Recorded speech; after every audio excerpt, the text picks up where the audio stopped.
Hello students, आप लोगों को फिर से स्वागत है एलिमेंट्स एजुकेशन के एक न्यू से वीडियो में।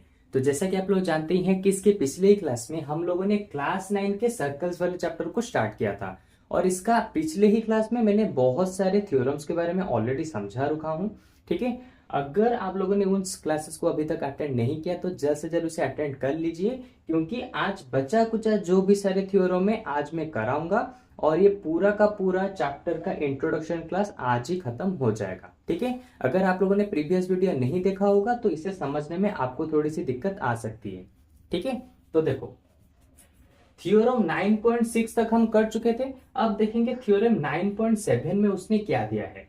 The angle subtended bye an arc at the centre is double the angle subtended bye it at any point on the remaining part of a circle.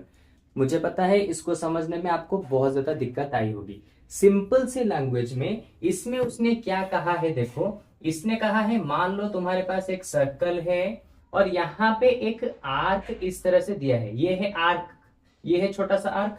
ये यहाँ पे क्या कह रहा है, ये वाला आर्क सेंटर के ऊपर जो एंगल क्रिएट करेगा, ठीक है, उसी आर्क से तुम एक दूसरा वाला एंगल बनाओ। कहां पे? सर्कल के ऊपर। ठीक है, तो इन दोनों के बीच में रिलेशन क्या होगा? सिंपल सा रिलेशन, अगर ये x होगा तो ये 2x होगा, यानी कि ये जितना होगा उसका डबल होगा ये वाला। अगर ये 30 डिग्री होगा तो ये हो जाएगा 60 डिग्री। अगर ये 50 डिग्री होगा ये वाला एंगल तो ये हो जाएगा 100 डिग्री। तो थ्योरम 9.7 हमें यही चीज समझाती है, यानी कि अगर एक आर्क से तुम एंगल क्रिएट करते हो सेंटर के ऊपर और उसी आर्क से एंगल क्रिएट करते हो सर्कल के ऊपर, तो उन दोनों एंगल्स के बीच में रिलेशन ये होगा कि सर्कल का जो एंगल होगा वो दुगना होगा। किसका दुगना होगा? यानी कि ट्वाइस होगा। किसका ट्वाइस? इस वाले एंगल का ट्वाइस होगा। ठीक है, इस चीज को कहा गया है थ्योरम 9.7 में। ओके, अच्छा अब देखते हैं थ्योरम 9.8 में क्या किया गया है। सिंपल सी चीज है, angles in the same segment of a circle are equal, यानी कि एंगल्स जो भी सेम सेगमेंट में होंगे एक सर्कल के, वो सबके सब इक्वल होंगे। अब तुम बोलोगे सेम सेगमेंट यानी कि, सबसे पहले सेगमेंट के बारे में बता दूं। मान लो ये वाला तुम्हारे पास एक सर्कल है, ठीक है, मैं यहां पे ऐसे कॉर्ड को ज्वाइन करता हूं। ठीक है, तो ये जो हो जाएगा पार्ट, इसको कहेंगे सेगमेंट, इस वाले पार्ट को भी कहेंगे सेगमेंट। लेकिन डिफरेंस ये होगा माइनर सेगमेंट, ये होगा मेजर सेगमेंट। ओके, अच्छा तो अब देखो इस थ्योरम में उसने क्या समझाया है। इस थ्योरम में उसने समझाया है कि अगर मैं मेजर सेगमेंट में कितने भी एंगल्स को ड्रॉ करूं, जैसे कि यहां से लेके ये वाला एंगल को अगर मैं ड्रॉ करता हूं, या फिर उसी पॉइंट से यहां पे लेके इस एंगल को मैं ऐसे ड्रॉ करता हूं, या फिर यहां से लेके इस एंगल को मैं इस तरह से ड्रॉ करता हूं। ठीक है, देखो ये सारे के सारे एंगल्स एक ही सेगमेंट के ऊपर है, यानी कि मेजर सेगमेंट के ऊपर हैं। इसीलिए यहां पे ये सभी के सभी एंगल्स एक दूसरे के साथ इक्वल होंगे। ओके, अगेन अगर मैं यहाँ पे इस माइनर सेगमेंट की बात करूं, यानी कि ये वाला यहां से मैंने एंगल ड्रॉ किया, यहां से मैंने इस तरह से ड्रॉ किया, फिर देखो यहां से यहां तक ड्रॉ किया, यहां से यहां तक ड्रॉ किया, तो यहां पर भी ये जो एंगल्स यहाँ पे क्रिएट हो रहे हैं, ये दोनों एंगल्स भी एक दूसरे के साथ इक्वल होंगे। क्यों? क्योंकि ये दोनों एंगल्स एक ही सेगमेंट के ऊपर है, यानी कि माइनर सेगमेंट में है। अब तुम बोलोगे क्या सर ये वाला एंगल और नीचे वाला एंगल इक्वल होगा? बिल्कुल नहीं। उसने कहा है एक ही सेगमेंट के अंदर जो जो एंगल्स होंगे वो इक्वल होंगे। सेम चीज, एक ही सेगमेंट के अंदर जो जो एंगल्स बने होंगे वो इक्वल होंगे। ओके, इसीलिए ऊपर वाला एंगल नीचे के साथ इक्वल नहीं हो पाएगा, क्योंकि दोनों अलग अलग सेगमेंट में है।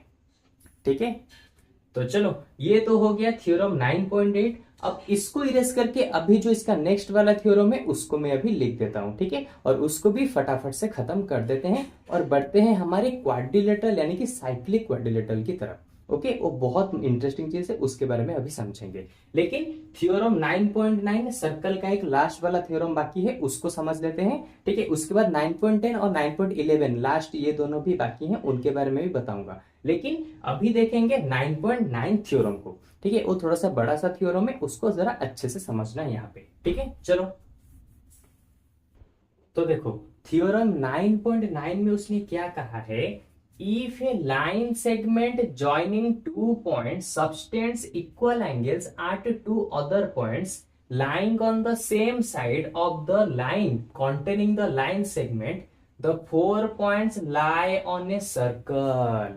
मुझे पता है तुम्हें इसमें से कुछ भी समझ नहीं आया होगा। ओके, तो सिंपल लैंग्वेज में हम इसको पार्ट पार्ट करते हुए करते हैं। इसने कहा है if a line segment joining two points, अगर एक लाइन सेगमेंट टू पॉइंट्स को इस तरह से ज्वाइन करता है, ठीक है, अगर एक लाइन सेगमेंट इस तरह से टू पॉइंट्स को ज्वाइन करता है, subtends equal angles at two other points, यानी कि अगर मैं इस लाइन के एक ही साइड में दो इस तरह से पॉइंट लेता हूं, ठीक है, और इन पॉइंट के ऊपर मैं यहां पे इस तरह से एंगल को क्रिएट करता हूं। ठीक है, यहां से इस तरह से और यहां से इस तरह से एंगल मैंने क्रिएट कर दिया। अगर ये वाला एंगल इस एंगल के साथ इक्वल होता है, तो ये चारों के चारों पॉइंट्स एक सर्कल के ऊपर रहेंगे। इस चीज को कहा है थ्योरम 9.9 ने। ओके, अगर नहीं पता चला अभी तक तो अभी एक बार और समझाता हूं। मान लो तुम्हारे पास एक इस तरह सा लाइन सेगमेंट है जो यहां पे इस तरह से ज्वाइन है। ठीक है, इसके एक ही साइड में यहां पे दो इस तरह से पॉइंट बने हुए हैं। ओके, अगर तुम यहां पे इस तरह से लाइन को यहां से ज्वाइन करते हो, यहां पे एंगल बना। सेम यहां से इसको ज्वाइन करते हो और यहां से इसको ज्वाइन करते हो, तो यहां पर भी एंगल बना। तो अगर ये दोनों एंगल एक दूसरे के साथ इक्वल होते हैं, अगर if these two angles are equal, then we can say the whole four vertices are lie on a circle। यानी कि ये चारों के चारों वर्टिसेस क्या होंगे, एक सर्कल के ऊपर होंगे। इस चीज को कहा है हमारे थ्योरम 9.9 ने। ओके, अब मुझे लगता है कि इसको अच्छे से समझ गए होंगे। ये तो है बहुत बड़ा सा, लेकिन समझने में बहुत आसान है।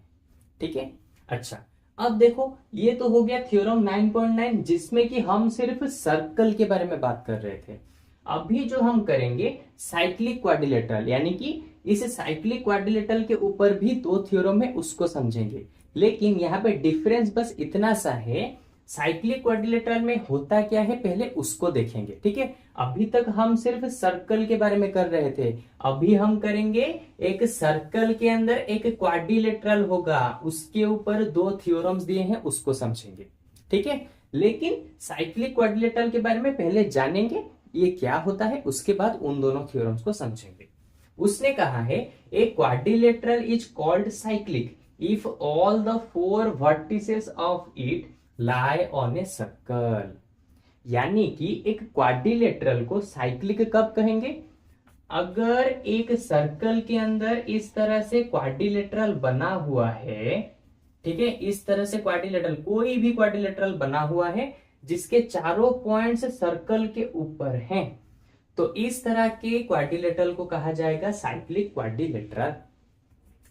अगर मान लो इस तरह से मैंने सर्कल बनाया, यहां पे इस तरह से यहां पे बना है क्या, एक क्वाड्रिलेटरल, तो यहां पे इसको हम क्या साइक्लिक क्वाड्रिलेटरल कह सकते हैं? बिल्कुल नहीं, क्योंकि यहां पे ये वाला कॉर्नर यानी कि ये वाला वर्टिसेस सर्कल के ऊपर है ही नहीं। ठीक है, साइक्लिक क्वाड्रिलेटरल होने के लिए एक क्वाड्रिलेटरल के चारों वर्टिसेस सर्कल के ऊपर होने ही चाहिए।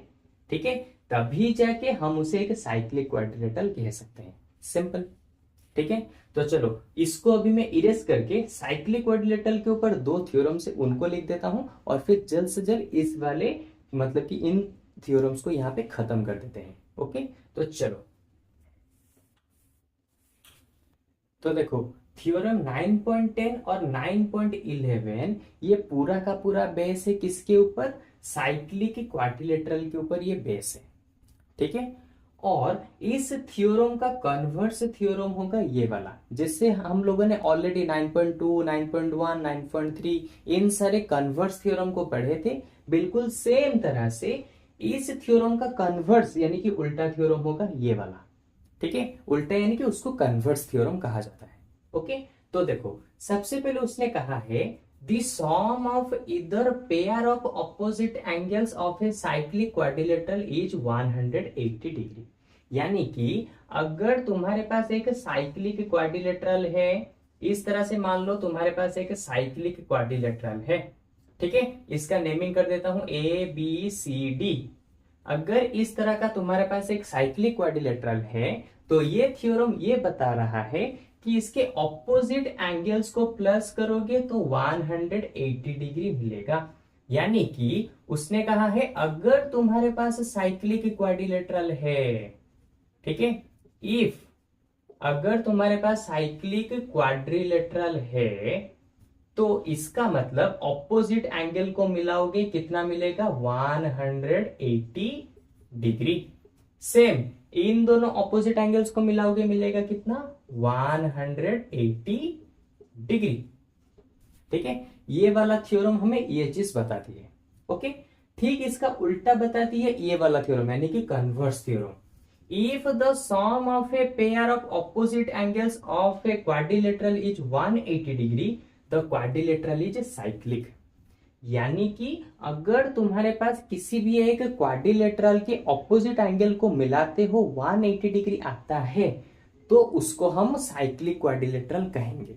उसने दिया था साइक्लिक क्वाड्रिलेटरल अगर होगा तो यहां पे ये प्लस, इसने यहां पे दिया है ठीक इसका उल्टा, यानी कि इफ एंगल बी और एंगल डी, यानी कि इस तरह से अगर तुम्हारे पास एक क्वाड्रिलेटरल है ABCD, अगर इस क्वाड्रिलेटरल के ऑपोजिट एंगल्स को मिलाते हो तुम्हें 180 डिग्री मिलता है, तो इसका मतलब ये वाला क्वाड्रिलेटरल एक हो जाएगा क्या साइक्लिक क्वाड्रिलेटरल।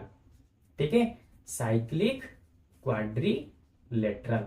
देखो कंपेयर करो खुद ही जान पाओगे। यहां पे उसने दिया था if cyclic quadrilateral then opposite angle का सम होगा 180 डिग्री। यहां पे ठीक उल्टा दिया है इफ ऑपोजिट एंगल का sum 180 degree then it is a cyclic quadrilateral. ठीक इसका उल्टा यहां पे दिया है। यहां पे दिया है अगर साइक्लिक क्वाड्रिलेटरल होगा तो ऑपोजिट एंगल का सम 180 होगा। यहां पे ठीक उसका उल्टा दिया है, यानी कि अगर ऑपोजिट एंगल का सम 180 डिग्री होगा तो फिर हम क्या कहेंगे वो वाला एक साइक्लिक क्वाड्रिलेटरल होगा। इसलिए मैं इस तरह के कन्वर्स थ्योरम को मिला के एक ही साथ समझाता हूं ताकि तुम कंपेयर करके एक ही बार में समझ पाओ। ओके, तो चलो इसी के साथ हमारे सारे के सारे यहाँ पे थ्योरम खत्म हो चुके हैं और कोई भी थ्योरम यहाँ पे बचा नहीं है। सो होपफुली अब मुझे लगता है कि तुम इस चैप्टर के इंट्रोडक्शन क्लास को बहुत ही अच्छे से समझ चुके होगे, क्योंकि अगर इसमें से थोड़ा सा भी डाउट रहेगा तो इसके एक्सरसाइज वगैरह को करने में तुम्हें बहुत ज्यादा दिक्कत आएगी। इसीलिए आज का क्लास तो अटेंड कर लिया, इसके प्रीवियस वाले क्लास को भी जरूर से अटेंड कर लेना अगर तुम अच्छे से एनसीईआरटी बुक के इसके एक्सरसाइज को खुद से करना चाहते हो तो। ओके, तो चलो आज के क्लास में बस इतना ही। अब कल वाले क्लास में हम क्या करेंगे, एनसीईआरटी बुक के सर्कल्स वाले चैप्टर के फर्स्ट एक्सरसाइज के फर्स्ट नंबर से हम दोनों मिलके उसको सॉल्व करना स्टार्ट करेंगे और फिर जल्द से जल्द उन सारे एक्सरसाइज को भी यहाँ पे खत्म कर देंगे। ओके, तो अब मिलते हैं हमारे नेक्स्ट क्लास में, यानी कि मिलते हैं कल। तो चलो बाय बाय।